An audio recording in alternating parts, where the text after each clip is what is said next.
Alright, so this is the Genero User Interface Development class. This class is updated to version 3.x, and if you are on a previous version, for example 2.50, there's no problem there if there's some enhancements. For example, there's some 3.0 enhancements in the Web Components chapter and a few enhancements in some of the other chapters. I'll try to point out that those are 3.0 features. So if you're not yet on 3.0, you're still on 250, for example, you'll know that these enhancements don't apply to your version. So I'll try to make that clear. And if I forget one, I'll probably remember it the next day, and I'll try to remember to tell you the next morning. Genero UI Development Course Objectives. So by the end of this class, you'll be able to use BDL enhancements. Remember, BDL is the Genero language. Business Development Language is what BDL stands for. That give your application a modern look and feel. We'll learn how to centralize attributes that affect the appearance of the user interface. Some of that, of course, will be a review from the Language Basics class. Because we've talked about the styles, the presentation styles file, the .4st resource files. We've talked some about the action defaults resource file as well. So some of this will be a review, but we'll learn some new things about action defaults and styles as well today. This class will also focus on some built-in class methods that you can use to change items in the user interface dynamically. Remember, we talked about the abstract user interface tree, the idea that the interface is essentially just nodes in a DOM document. So since that's the case, that means that we can manipulate all these pieces and parts of the user interface dynamically while the application's running. So in the Class Methods chapter, where we talk about these built-in classes and methods, we'll learn how to do some of that, how to hide items in the user interface and show them again when we're ready, how to disable items, for example, action views in the user interface, and then how to enable them again using some of these special class methods that are built in to the Genero runtime system. And we'll talk about start menus in this class as well. I believe that will probably be on Wednesday, the third day. We'll talk about getting your user started off with a nice start menu so that he can pick an application from that start menu and launch it from there. And we'll talk about MDI functionality that goes along with that. We'll also talk about something called web components. Web components have been available in Genero BDL. You could integrate those into your form for the last 2 or 3 versions of Genero. We don't see a lot of that yet. I think people are just starting to get familiar with web components, and they're getting gradually simpler to use and simpler to integrate. So we'll talk about how to integrate these third-party graphical components, we call web components, into our BDL application through a special form item type, a special new widget called a web component item. So that too will be on Wednesday, the last day. So here's our chapters for the week. We have 8 chapters. The course overview is what we're talking about here. The first chapter today is a short little chapter called Editable Display Array. Then we'll talk about actions, which again will be partially a review for you if you've gone through the Genero Language Basics class, but we'll build on top of that review and learn some new things about actions and action views as well. Tomorrow we'll start out with multiple dialogues, so that will be a Tuesday chapter. You know a lot now from the Genero Language Basics class about dialogues, right? Those interactive instructions that turn control over to the user, like display array, input array, the menu statement. There's several of those that we talked about in that Language Basics class. So this time we'll build on top of understanding the interactive instructions, what we call dialogues, and we'll talk about something called multiple dialogues, which just means that we can have multiple interactive instructions, these dialogue instructions that are active at the same time. That just means that a user can move around in the form between different parts of the form. For example, let's say part of the form is displaying a list of information with display array. And then maybe another part of the form is allowing the user to look at information or input information in an input statement or input array. Well, that would be two different interactive instructions, two different dialogues. So with multiple dialogues, you can actually allow them to move between those two different parts of the form freely without having to accept or cancel out of one part before they move to the other part. So we'll talk about multiple dialogues. You may have an introduction to that from the Genero Language Basics class, but there's quite a bit of information about multiple dialogues that we haven't addressed yet that we'll cover in Module 4. We'll revisit styles tomorrow as well and build on some of the information you already know about presentation styles, how to apply those styles, and the resource file, the .4st file that we talked about in the previous class. So you'll learn more about styles and how to use styles. Chapter 6, 7, and 8, I believe, are intended for Wednesday. But I'm thinking of maybe moving at least part of Chapter 6, changing the UI dynamically, into Tuesday. I'm trying to move that in so we won't have so much material on Wednesday. So we'll see how it goes tomorrow. We'll either cover just 4 and 5, or we'll try to cover 4, 5, and 6 tomorrow. We'll see how we feel when we get there. But in any case, changing the UI dynamically will either be the last thing we cover tomorrow or the first thing we cover on Wednesday. And we'll talk about some of those special built-in class methods that we can use to manage the user interface at runtime. Hide things, show things, enable, disable things, all at runtime. Then there's our start menus that we talked about previously. That's Module 7 that will be on Wednesday, and the entire chapter there on web components will be on Wednesday. So there's our list of chapters, 8 chapters. So here's our day 1 agenda. I'm not sure if it will take us 2.5 hours or not. It just depends on how long-winded I feel today, I'm afraid. Hopefully I'm not too long-winded today, so we'll get those knocked out in 1.5 hours or 2 hours. We'll see. If we need to, if it's going longer than I expect, we'll take a 10 to 15 minute break. But if we're moving along pretty quickly and we're almost finished by the time the hour's up, we'll go ahead and just continue on.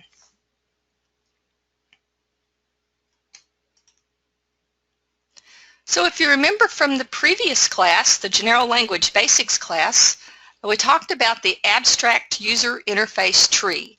This whole idea that all the pieces and parts of your form are compiled into an XML document. And then when the application runs and that XML document gets loaded into memory, then all of these pieces and parts just become nodes in this DOM tree structure. And that means that you can manipulate those nodes at runtime. And that's one of the focus, or the things we're going to focus on in this class, is the ability to manipulate this abstract user interface tree dynamically at runtime. So I thought that was a good way to start out this class because it's a good visual representation of the user interface. You can see the tree structure using this debug tree that we learned how to use in the previous class. If you remember, when you run an application, you can just control right-click on the form and it will pop up this debug tree, and you can actually look at all the different properties of each component of the user interface using that debug tree. They call it the debug tree because you can imagine it's a good debugging tool when you're trying to work with your user interface and tweak and tune it to be just like you want it to look. So that's our introductory chapter or overview chapter.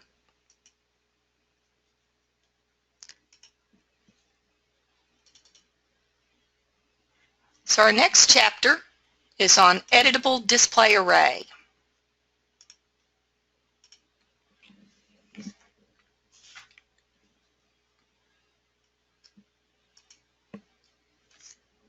So at the end of this module, you'll be able to describe the advantages of display array over input array. Input array is the interactive instruction or the interactive dialogue instruction that you've learned about in the Genero Language Basics class, and that's typically the way we work with allowing users to update, insert, append, delete items in a list. But in version 2.50, I believe it was, of Genero, they came out with some new features for the display array interactive instruction, and the display array instruction now has special modification triggers, they call them, that you can use to allow the user to interact with the list with a display array. You don't have to use input array for that. So display array now has the functionality to, of course, display a list of rows, but also to allow the user to insert, update, append, and delete from a list of rows. And the look and feel of the display array using the modification triggers is more modern than what you see with the ergonomics for the input array. And we'll compare those here in just a minute so you can see the difference and you can decide for yourself which one you prefer to use. Both of them work just fine for allowing the user to modify a list of rows, but you might prefer to use display array now instead of input array. We'll also talk about the built-in Find and Seek features that you have with display array. You also have those same features with input array, by the way. So if you do decide to use input array, or perhaps you've already implemented input array with your applications, that built-in Find and Seek works for input array as well.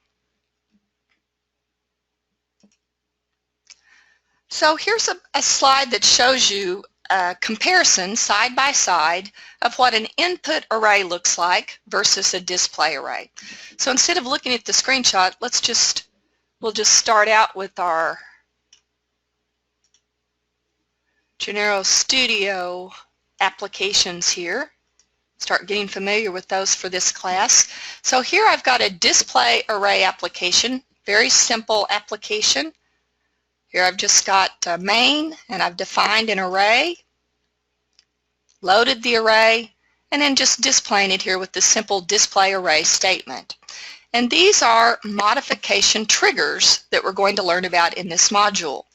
Look, notice that the syntax is similar to the OnAction clause that you already are familiar with from the previous class, but we don't have the word OnAction here. We've got OnInsert. So there is a difference. These are called modification triggers versus the action clause. But very similar to the way that the OnAction clause behaves. If you remember, you get some default action views with your OnAction clause, and you get the same thing here with these modification triggers as well. So let's see what that looks like. Here's our display array.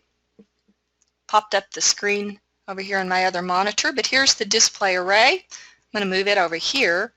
And I'm going to go right down here. I've got a simple input array as well. Let me pop up the code for that.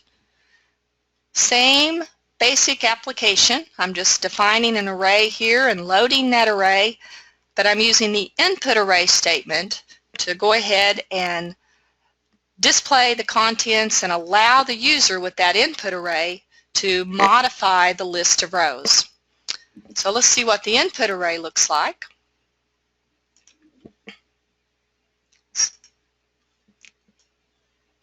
So let me pop them up side by side. Here we go. So here's our two different ways to display and modify a list of rows down. Over here on our left is our old traditional method, the input array, and notice how the look and feel is different from what we see over here on the right hand side with the display array. For one thing, notice the input array, the focus is at the field level, right? So when I move down this list of rows, my cursor just jumps between these different rows, but the focus is at the at the basically the column level. I think I said row level, but the column level. Versus over here in the display array, notice I have my focus at the row level. So I think that presents a nicer look and feel, more what users are used to, I think, nowadays. Notice also in the input array, it's always in update mode. So notice in our list of default actions, I don't have to do anything, remember, with input array to get these default actions over here. The OK and cancel are predefined actions. I didn't have to say on action accept or on action cancel. I automatically get those with my input array. And I also get the insert, append, and delete actions and action views just by using that input statement. Notice what I don't have, it's interesting, is I don't have an update action view because by default the input statement, the input array statement is always in update mode. So I can just go ahead and update right here without having to do an update action, trigger an action before I start. So there's no update action view created because it doesn't need it. It's already built-in functionality. So over here in my display array, I can just move between my rows in my list, and the entire row has the focus versus just an individual column or field in the row. I do get these predefined actions. If I use my modification triggers, I get these default action views with them. Now if I don't use the modification trigger for insert, then I won't get the insert. So that's a bit different behavior than we see with the input, which comes with all these different default action views automatically. So for display array, we just get these action views provided that we specified that modification trigger. So notice we do have an update here versus with the input array, I don't have an update. And we'll talk more about that here in just a moment. So that's the difference between the look and feel.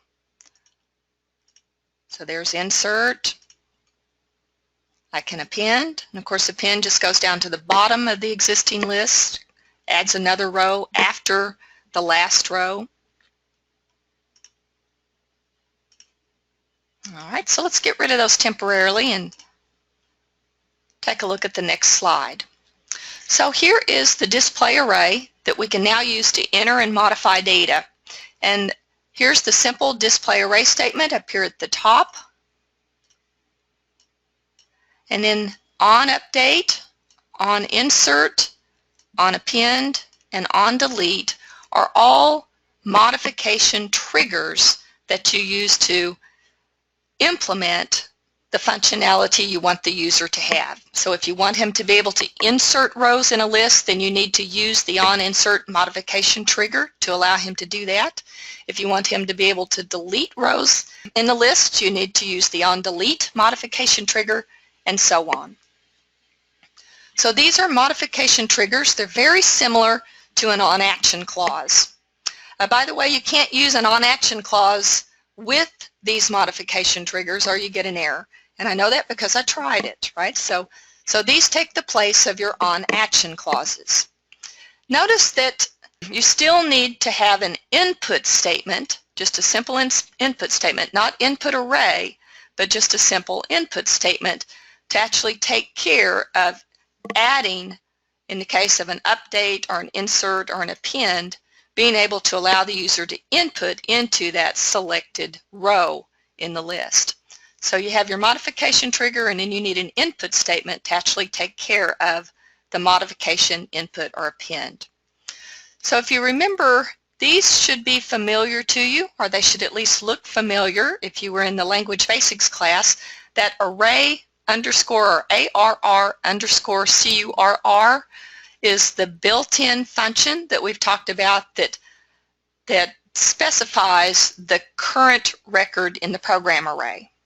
And so that's the current element in the program array, array current, and then this SCR underscore line likewise identifies the current screen row in the screen array. So here this input statement is just saying I'm going to allow the user here to input information into the current row in the screen array and use that to update the current element in my program array. So that's what that input statement is doing. And you should also remember the without defaults, or at least remember that you've seen that before. We talked about that quite a lot in the General Language Basics class. If you remember that without defaults tells it not to use any default values so that we can allow the user to input information and not be kind of overriding the information the user inputs with information from the defaults. We also have this unbuffered attribute. We've talked about that before. So just a reminder, the unbuffered attribute is what makes the dialog, the display array, sensitive. So the program variables, in this case the program array, is sensitive to changes in the screen array. So if the user makes some changes into a row through the screen record, those automatically get updated in the program array. So that's the unbuffered. And vice versa. If I change something programmatically and update the program record, right, in this case the array, then that automatically gets updated to the screen record, the screen array. So I'll try to review some as we go along, just to remind you of some of these things you've already learned. So here we're just going through some of these modification triggers and talking about them in more detail.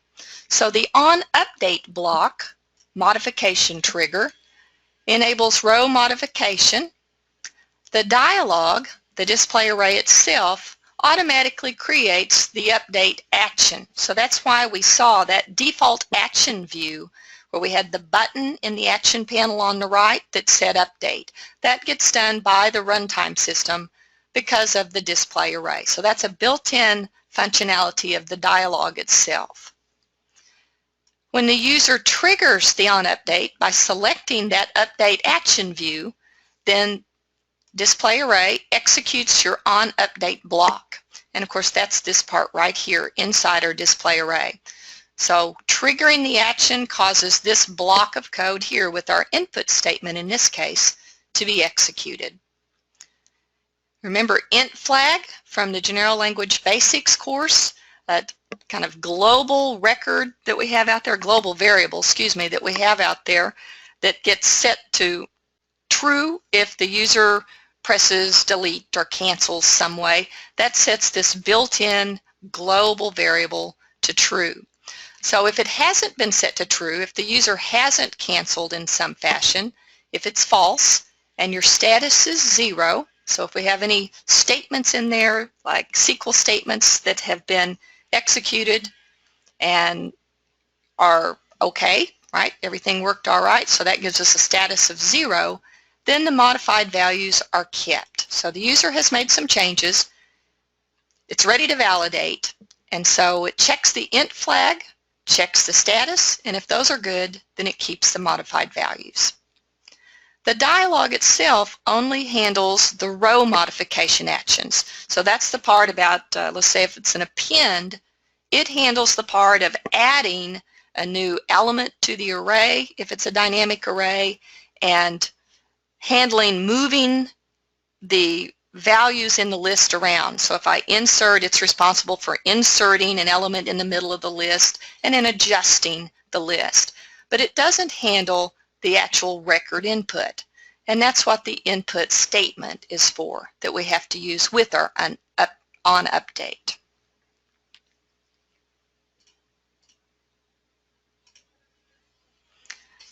So what we saw earlier was we used the update button in the action panel that we see here, this guy, to trigger an update, right, to specify that we wanted to do an update. What this is talking about is a common feature that's used to implement an update is the Doubleclick attribute. You actually specify this attribute at the table level in the form, because the table, of course, is where we contain our list of rows for our display array. So we have this double-click attribute. We specify it for the table container, and we can specify what modification trigger that we want to be triggered when the user double-clicks on a row. Typically, it will be the update, but the default trigger that gets implemented is accept, OK. So let's take a look at that. We'll just pull up our example here and we'll just take a look. So here if we run this application again, here's our display array, and right now we're using this update. So if I click on a row and I want to modify that row, I can click on my update button here that we get as our default action view, and I can go in here and update the values to whatever I like. So that's what we're using here by default. But if we go to our form, here's our form, da.4fd, and we select the table in that form where our list will be displayed, and we scroll down, we have a special miscellaneous attribute called Doubleclick. So it's in the miscellaneous section of our properties. And then right over here is where we can specify which one of these modification triggers that we want to use the double-click with. Double-click is going to trigger one of them. Typically it will be the update is what most users will select. So I'm going to select the update for that. And let's just run our program again. And notice the difference. I didn't have to recompile the form or anything. I just changed that one setting, that double-click attribute, and notice that our update action view, our default action view that we had over here a minute ago is gone because now it's expecting us to trigger an update by double-clicking the row. So if I just double-click the row, I'm now in update mode. So I double-clicked. So it doesn't have to be the update action. You can specify any of the actions for double-click, but that is the most commonly selected.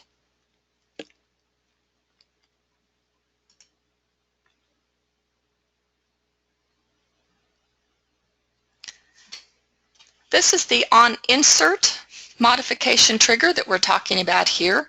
So the OnInsert block, as you could probably guess, enables row creation during a display array. The dialog automatically creates that insert action, and you get that default action view, the button typically in the action panel on the right. If the user triggers the OnInsert, it's going to execute some of these control blocks in a certain order if you have those control blocks defined. So if you're using those in your code, then it will first execute the after row block if you have an after row block defined, and this will be after the row that was the current row when you triggered OnInsert. So it will be the current row before the new row is inserted. That block of code will be executed. Then it will insert your new row before the current row in the list. Then it will execute your OnInsert block, whatever you have in there. And typically you'll at least have your input statement that's required. And you may also have a call to a function at this point to manage your database insert as well. But in this case we're not working with the database, so all we need is our simple input statement.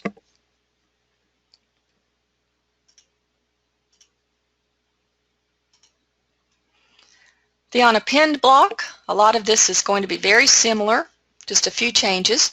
So here, of course, it enables row creation during a display array dialog, but this time the row creation is going to be at the end of the list, so it's slightly different. Again, the dialog automatically creates the append action, and you get the default action view for append as well. When the user triggers onAppend by selecting the append button, if you have an after row control block, it's going to execute that after row block on the current row before the new row is added at the end. So the current row.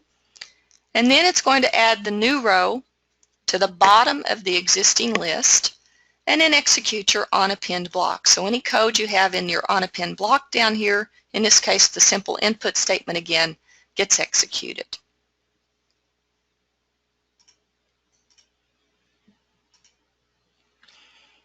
And then the onDelete block. Again, it's going to create the delete action for you. You'll get the default action view, the delete button in the right-hand pane by default, the action panel by default. When the user triggers the onDelete action, it's going to execute the onDelete block, this code right here that you're familiar with now, the modification trigger block. And again, it's going to check that built-in global variable int flag and status, making sure everything's okay there. The user hasn't canceled, and the status of any executed code like a SQL statement is 0. And then it's going to delete from the list. If you have a before row, then it's going to execute that before row as well after the value is deleted. Now, one thing that's fairly common with delete, I'm sure you're familiar with it, is to prompt the user if they're sure that they want to delete. That's especially important when you're working with databases. So here we've got an example of a special utility function. I'm not sure if we talk about these in the language basics class or not. So if not, this may be brand new to you. We have a special library of utility functions provided when you install the Genero software, the BDL language component of Genero. So right there in your Genero language installation directory, we call it FGL-dir. Under lib, so FGL-dir/lib, we have a library called libfgl4js of different utility functions. These could be written from scratch, like this one is a perfect example of you could use a pop-up window to do the same thing, a menu, for example, with the pop-up style to do the same thing. But this is created just to save you some time. So here's this utility function called FGL-WhenQuestion. Essentially, you're just specifying this function, specifying some text, delete in this case. Do you want to delete this record? And then your options for the user. Yes is the default here, no, yes. And then if they want help, and then the 0. So one of the things I'll have you do for your lab is look up this FGL-WhenQuestion utility function and see what all of these parameters are doing and what they mean, and try to implement that in your code for your lab this afternoon. So I'm not going to give too much away about how that's implemented because I want you to use the help, the documentation help for that. So again, you could use a menu with a pop-up style instead of using this utility function, but I'd like for you to get familiar with these utility functions this week. So here are some display array control blocks. We've got before display, after display, we have a before row and an after row. Those are all examples of control blocks that you can use to manage the behavior of the display array statement, what happens when that display array is executed. So if you have a before display control block, it's only executed one time, and it's executed before the runtime system gives control over to the user. Makes sense, right? Before display says do this right before the user has control passed over to him. And then anything you want to do before the display array and the user takes control, you do in this block. So they're saying implement dialog initialization task. It's a complicated sounding phrase, but it just means anything you want to do before you turn control over to the user to modify rows in the list with this display array, you can do with a before display control block. And likewise, we have the after display control block. It too is executed one time, but of course after the user has had control of the list with the display array, and after he has selected either OK or cancel. Then we run the after display block, or execute the after display control block. We do that before we execute the next instruction after the display array block. So this after display is actually considered part of the display array, and it will be executed before the next line of code after the block. So again, you would typically implement any dialog finalization in this block, anything you wanted to do after the user finishes updating rows in a list, inserting rows in a list, and so on, before you move on to the next line of code. And then we have a before row control block that's executed each time the user moves to another row after the destination row is made the current row. So in other words, you move to the next line in the list, and it's going to run this before row, and any code that you use in that control block that affects the row will affect this now current row, the new row that it's moved to. It's also executed for the current row when the dialog starts. So when you start your display array, it's going to execute a before row control block, if you have one, even before the user has made any changes. Just whatever the current row is, it's going to have that before row control block executed. An after row is executed each time the user moves to another row, but before they leave the current row. So the after row code will be affecting the current row before it moves to another row.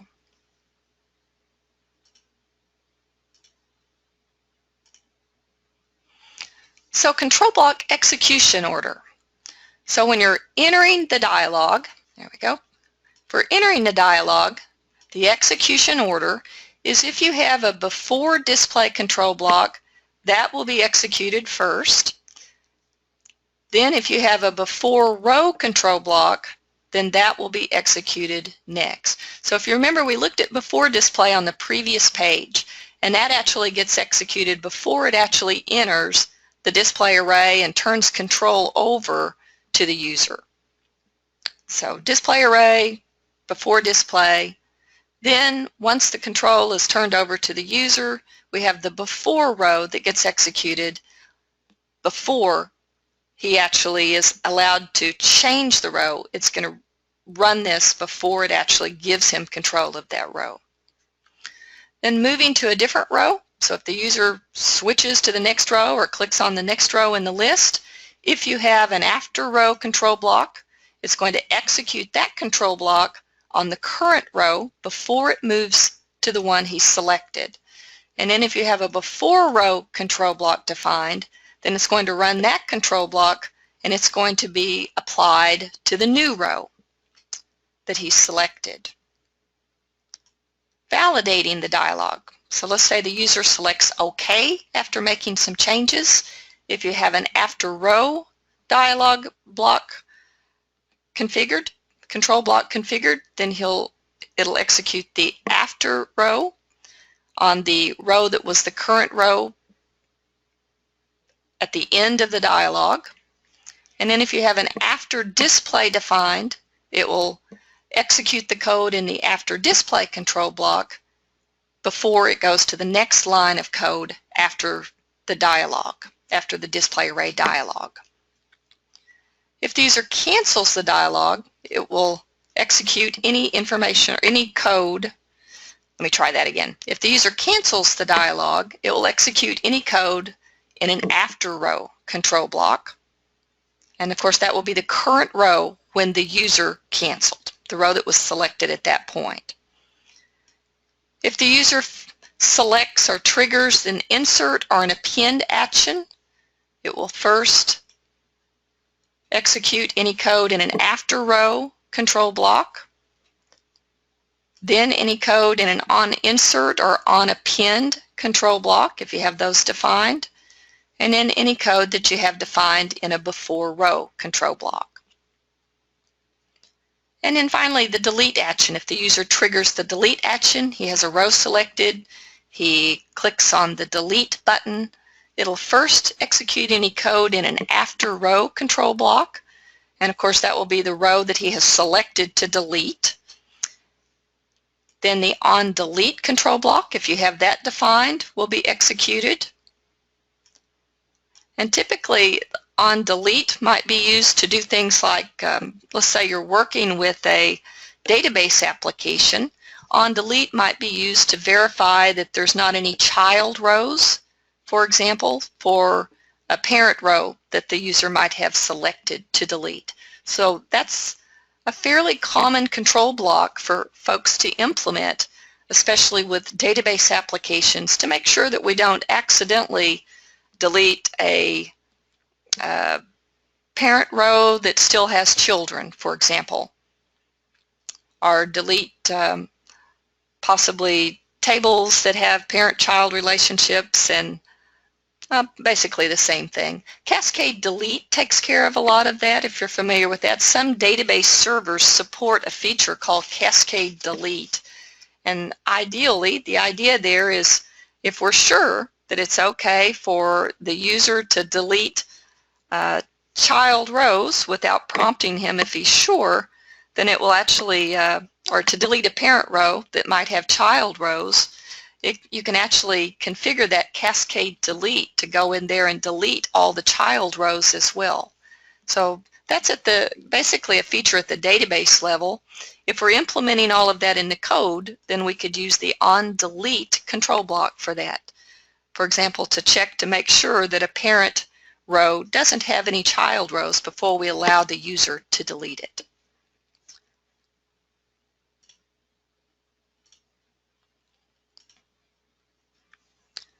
So this is talking about the display array Builtin Find.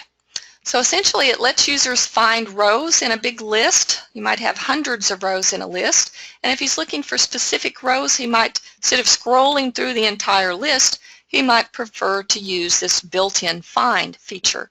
Notice the default accelerator control keys the user can use is a Control F for find, and then we have the Control G for find next. So if there's multiple rows in the list that might meet his search criteria, he can bounce through those using this Control G accelerator.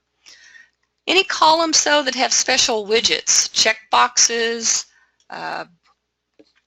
images, any of the special widgets that are not just plain old edit widgets, we don't have that built-in feature for those. But it works with any list container, not just the tables that we typically use, but also trees and scroll grids. If you remember, there's additional types of containers that are not as commonly used as a table container that you can use to hold lists of rows. So this Builtin Find is supported for tables, trees, and scroll grids.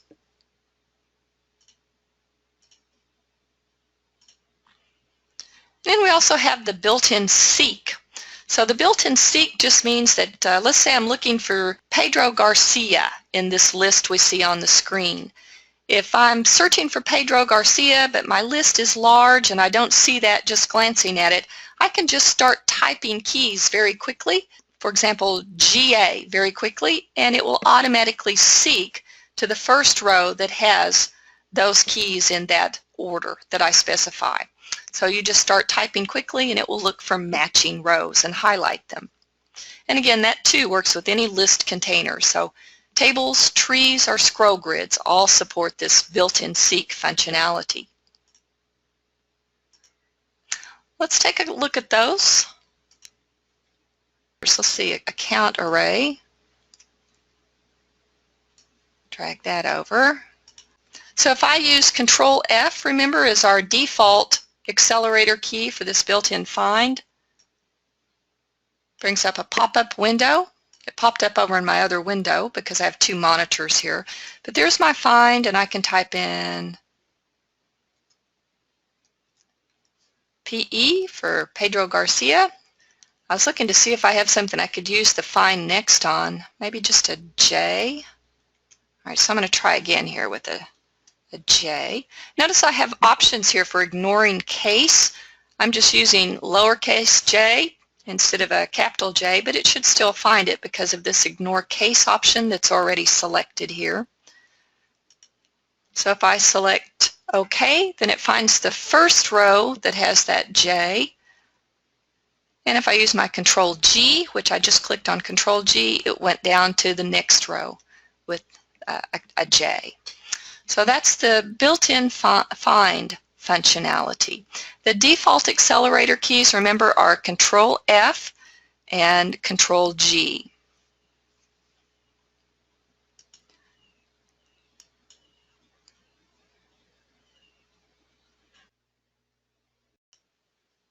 So one more chapter to go. So this chapter we're talking about actions. And we'll learn more about actions and action views and how to manage those in this module. So here we'll learn how to define and use actions, or review defining and using actions, understand the order of precedence of action attributes, which sounds complex, but we're really just saying there's multiple ways to define action attributes. We can do it in the form, we can specify it just letting it pick it up from the default action defaults file, kind of like the presentation styles file. We've got that action defaults resource file. So we've got default behavior, and then we can override the default behavior. So we've got multiple levels where we can set the order of precedence for these action attributes, and we're going to learn what order the runtime system actually uses to pick an action attribute. And then we'll talk about the action default file in more detail, and we'll take a look at an action default file.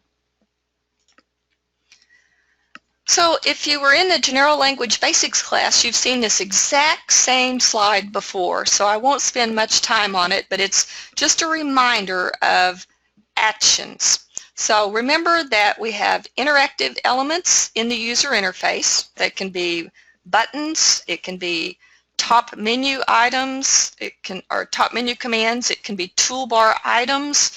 We've got multiple ways that we can configure these interactive elements. Actions are the events that are triggered by these interactive elements in the program. So when a user pushes a button or selects a command from a top menu, that triggers an action. And that action gets transmitted to the runtime system for interpretation, and we manage all of that with the use of our action views and in the code in our onAction clause called an action handler. So remember, the terminology then for us to try to keep straight when we talk about actions are action views, and those are just the graphical objects like our buttons, toolbar items, top menu commands, and so on. Action handler is the term we use to talk about the code that's executed inside the onAction clause in our application. And an action handler is just a set of instructions that determine what happens when a user triggers an action with one of these action views. So we can use action handlers in all the interactive dialogues or interactive instructions, and some of those are the menu statement, input, input array, and so on. Construct, display array. You're familiar with those from the previous class. When the user selects an option, the action view triggers the action event, and that executes the code of the action handler. So there's all the terminology that we've talked about so far when we're talking about actions and triggering actions and handling actions.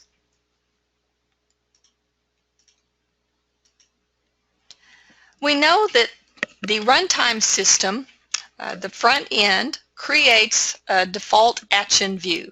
So the runtime system takes care of that. The action view that you get, the default look and feel, depends on the front end. So if you don't have an explicit action view defined, for example, if you don't go into Form Designer or use a .per form to define a specific top menu item or button that you define yourself, then the runtime system and the front end are going to define an action view for you. And that's what we saw when we ran these applications earlier with our input array and display array programs that I showed you earlier to demonstrate some other features. You saw the action panel on the right-hand side. That's what we get with the Genero desktop client, and we get by default some push buttons essentially inside this action panel. So that's our typical default action view that you're probably familiar with the Genero desktop client. So if we just define an interactive instruction like this menu statement we see here in the example, and we specify our on-action clause, on-action display, on-action quit, then if we don't have an explicit button defined or top menu command defined, we get this behavior here. Push buttons in the action panel.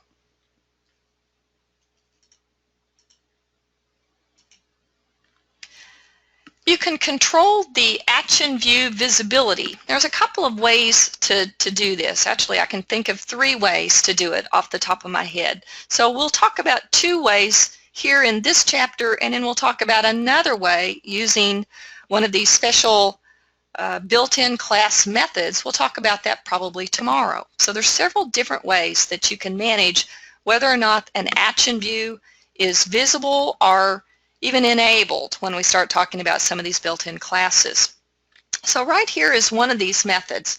We've got in the form, we have the ability to create an action default section in the form.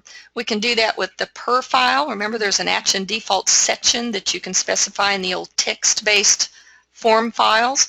And we also have that in our form structure view with Form Designer. So here we can see they've added an action default list to the form in Form Designer.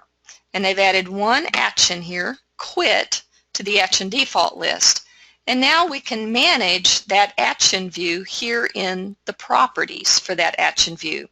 Right down here is the default view property or attribute that you can turn off or on for a specific action view right there in the form.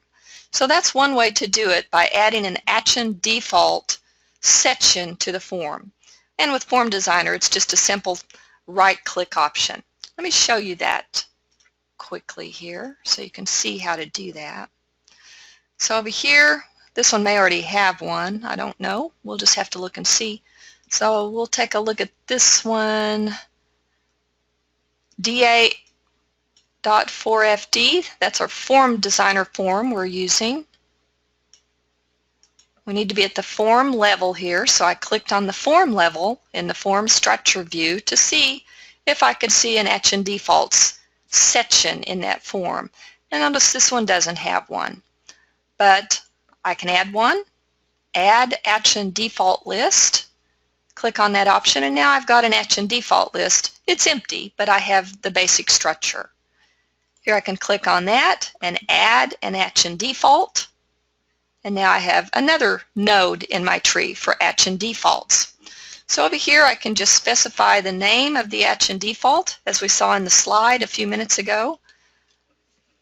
Let's say it is, that's not a very good one. How about accept? Maybe I don't want to see the OK button for some reason. So I could add that accept. And remember, it's the name of the action view that does the binding between the action view itself and the on-action clause in the code, if you remember that from previous class. So there's the name is accept. And then way down here, if I didn't want to see that, here's this display section. And in the default view right now is set to auto, but I have the yes or no options. So if I say no, I'm saying I don't want this action view to actually be there by default. I don't want the user to see it. So if we run that application now, this is our display array application we saw earlier, and it had an OK and a cancel button. Remember, OK is just the text attribute for the accept action. So now we don't have the accept action, we don't have the OK button displayed because we've specified no for the view for that. So that's how we did that. So just right down here in the display section, default view, and I set it to no. So I don't really want that to stay there. I just wanted to demonstrate it, so I'm just going to delete it. So now our form no longer has an action default section, so it's back to normal again. So that's what we saw here. They were just showing you that you could use this default view property in a form designer form, or it's an attribute, they call it, if you use the per file, and you can turn off the visibility of an action view that way. There's other ways to do it. I mentioned there's 3 ways that you can actually do this. The second way is right here. I can do it globally for all forms in the action defaults resource file. So let's see that quickly here. So I've got an action defaults file somewhere here, I think.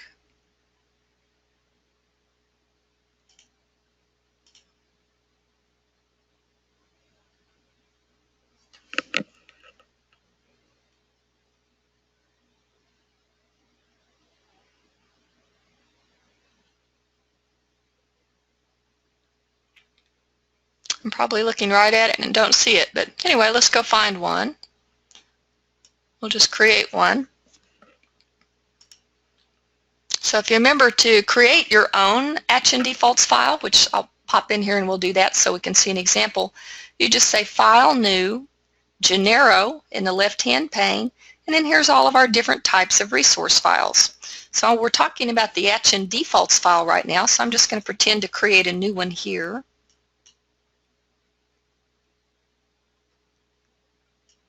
There we go. And what I'm looking for is, using these defaults, we've got some defaults that already have the default view turned off, excuse me. And here's an example of that. Remember the close action? The close action is what we've talked about previously in the Language Basics class. That's the action that allows a user to close a window, close a form, by clicking on the red X in the corner. So there is no default action view displayed for that because we want them to use that built-in red X in the corner. So if you look at this close action and all of the attributes for the close action in the action defaults file, notice right here we've got this default view attribute and it's set to no by default. And that's because the close action, we want the user to click on the red X in the corner of the form. We don't want to show a button, a push button, for example, that says close. So there's a perfect example of this default view attribute and why we use that for some of our actions by default, like the close action. But you can also use it yourself for any action that you don't want to be visible to the user, at least by default. So that's default action view visibility, 2 ways that we've looked at so far. One way is to specify an action default section in your form, and then in that action default list you add your action and then set your default view attribute to no there in the form. So that will hide the action view just for that one form. The other method was to do it globally. We just looked at that by pretending to create a new action defaults file. And in the action defaults file, we saw that there is a special attribute there for default view, and we can set it to no there globally. So that means that for any form that uses that action and action view, it will by default be hidden. So 2 different methods there, one at the form level, one at the global level. So we know that action binding takes place at the name level, right? So it's the name of the action view that creates this binding between the action view, the action, and the code in the on-action clause. So the on-action clause, like on-action print, for example, we see here. So if, for example, you're wanting to override the default action view, which let's say is the button in the action panel that we're familiar with, and I want to instead use a top menu command that says print. For the user to be able to use the top menu command, I have to make sure that the name of that top menu command is print, just like it is in the OnAction clause in the code. And if I misspell it, or if I accidentally change the text to print, the text attribute to print, but I leave the name as maybe just button 1, then it's not going to enable that action view. It will just be grayed out so that the user isn't able to actually select it. And I think we could probably look at that quickly as well. Let me get rid of this. We don't really need that.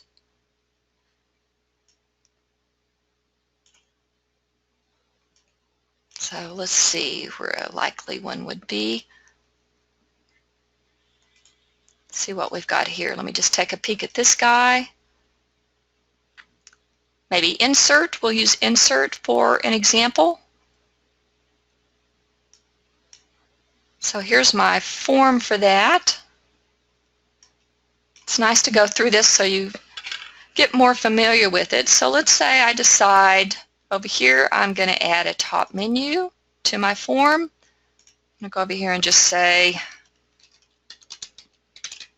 I'm just going to call it manage. Right, so there's my manage, and then under there I'm going to add I could add a group.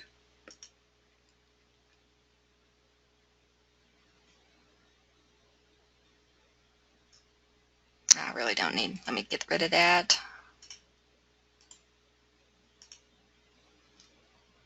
Well, I do need it. It doesn't like that. Okay, so manage.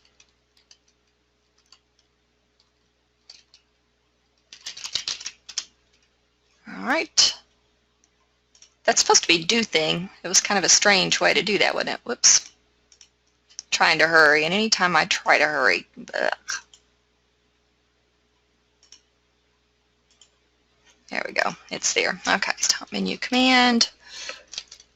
I think we were going to say insert. Oops. I'm just going to leave that to show you what would happen.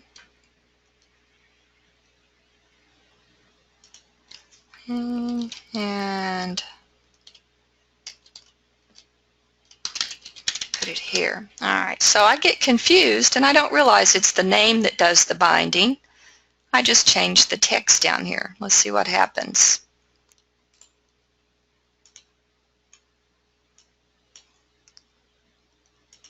So I've got this insert option, right, because I typed it in as the text, but I just changed the text to insert. So the user can see that, but notice it's grayed out. It's not active because the name isn't the same as what we have in the OnAction clause.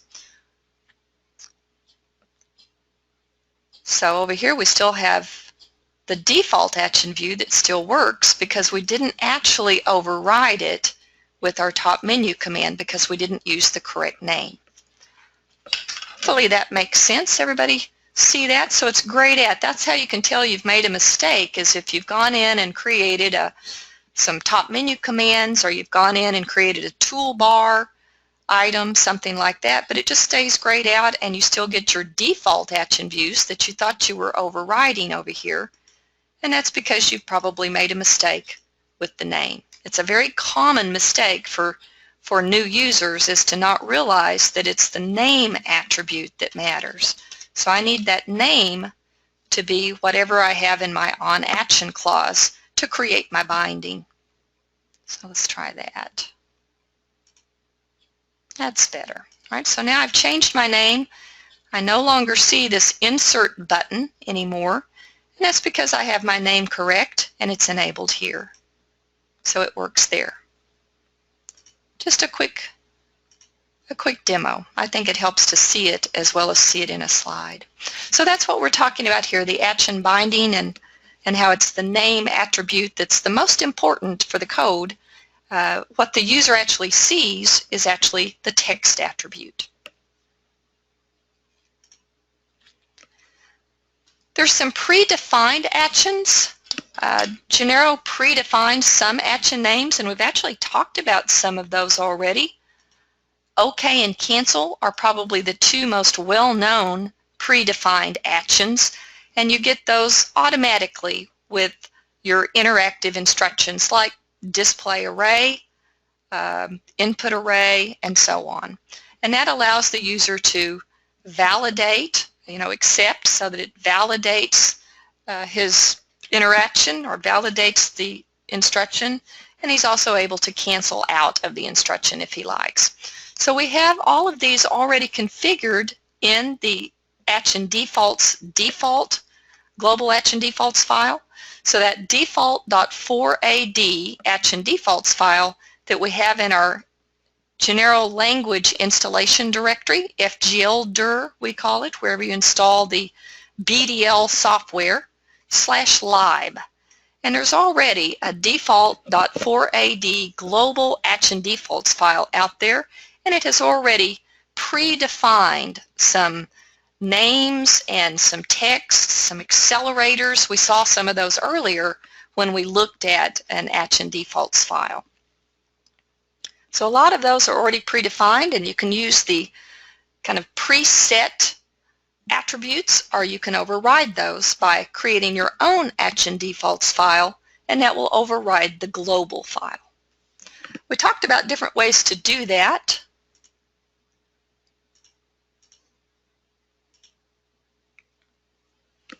We talked about doing it at the form level.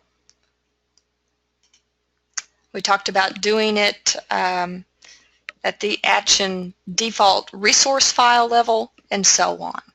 So here we're talking about these default attributes for action views. The whole idea is very much like presentation styles can be centralized in a presentation styles resource file. We can do the same thing for action views, and we can create an Action Defaults file, centralize all of our decoration or the appearance for our action views in our own Action Defaults file, and then we have various ways that we can cause the runtime system to see that Action Defaults file and use that to override the default global file. So one way we've talked about is just to create our own Action Defaults file and call it default.4ad and put it in our project directory. And it will automatically look there for an Action Defaults file with that name, default.4ad, and pick it up if it's there and use those settings. Another way to do it, though, we talked about, was to use a special built-in class method to load our Action Defaults file at runtime. So there's more than one way to do it. And we'll see all of those methods here.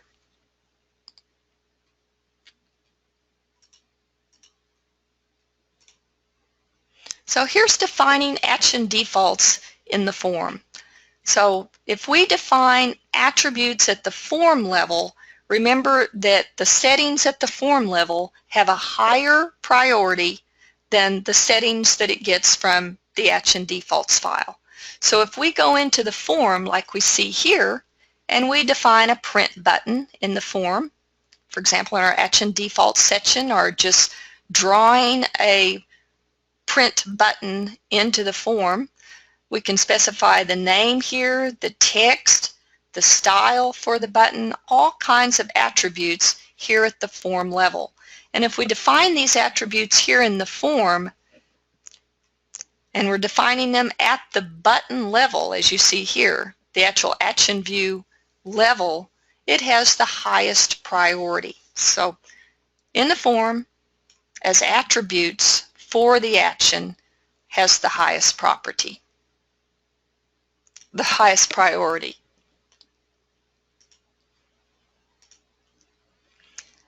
And here is the other method. So this is a bit higher in the form. So instead of at the attribute level, like defining a button and specifying attributes right there for the button in the attributes section or properties in Form Designer, we can do it in the Action Defaults section of the form.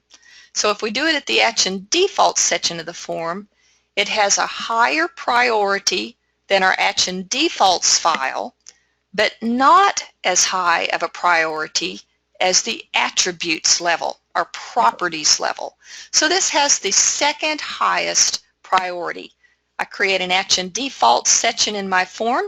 We saw how to do that with Form Designer just a few minutes ago. We go in and create an action default list here by highlighting the form in the form structure view, and then we can add an action to that list, to the action default list, and then define all the properties for that action in the properties area. That has the highest priority, or excuse me, the second highest priority.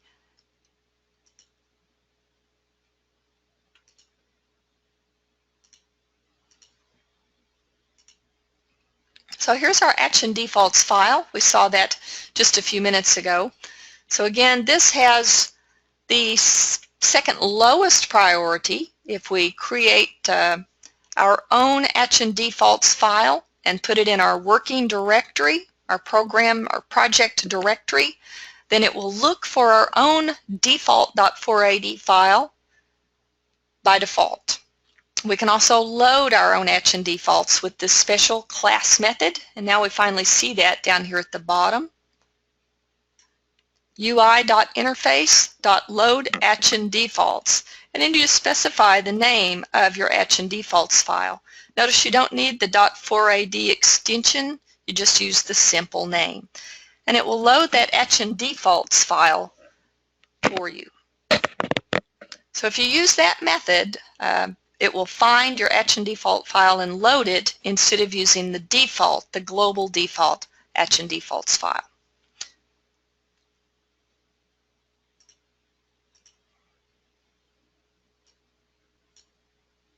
These are attributes. You've seen these in the action defaults file.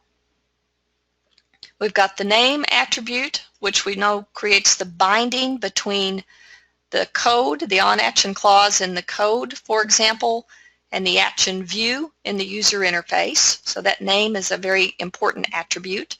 The text attribute we know about because that's what the user actually sees in the form. He doesn't see the name, he sees the text attribute. And if you have comment defined, that's the default help text, typically displayed as bubble help. For example, if you hover over something in the form. If you want to have an image displayed in the action view, for example, for a toolbar item, for example, you can use the image attribute for that to define the image that's displayed for that toolbar item. Here's the accelerator name, the default, and there's also an additional accelerator key that can be defined. So you have two options for that, or at least two options. And in context menu, if you want that action to be displayed in a right-click menu, you can specify this context menu yes for that, and that is the default. And in the default view we just talked about a few minutes ago, the default view just determines whether or not by default that default action view is displayed. So we can turn that off or on at will. And again, we'll see another way to do that tomorrow. Right, so we can do that as an action attribute, or we can also use one of these special class methods to do that.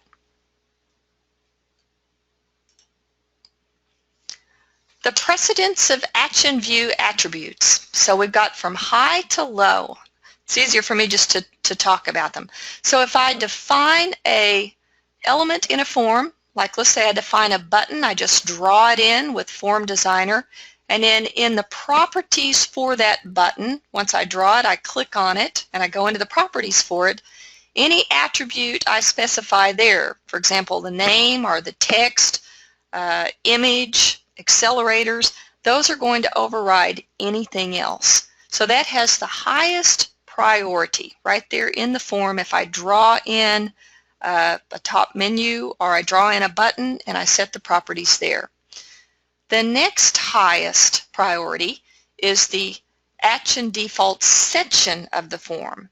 So if I create an action default section in Form Designer over in the structure view, or I have an action default section in a .per file that I just type in, that will override anything in the action defaults file, but it will not override anything set at the actual element level. So if I've drawn in a button and I click on the button and I specify the attributes in the properties, then that has the highest priority, and setting an action default section in the form will not override that. And then finally, if I don't have it at the attribute level and I don't have it in an action default section of the form, then the next highest priority is my own action defaults file. So I create my own action defaults file. I either load that with that special UI.interface method, or I create it with the default name, default.4ad, and put it in my program directory, and that will have the next highest priority, my own action defaults file. And then finally, if I don't do that, then it goes to the global default, which is our global default.4ad that's in our BDL installation /lib directory, FGL-dir/lib they call it. So that's the priority or the precedence of action view attributes. All the way from setting it for the button at the attributes level, pretend it's a button, all the way up to this global default.4ad file.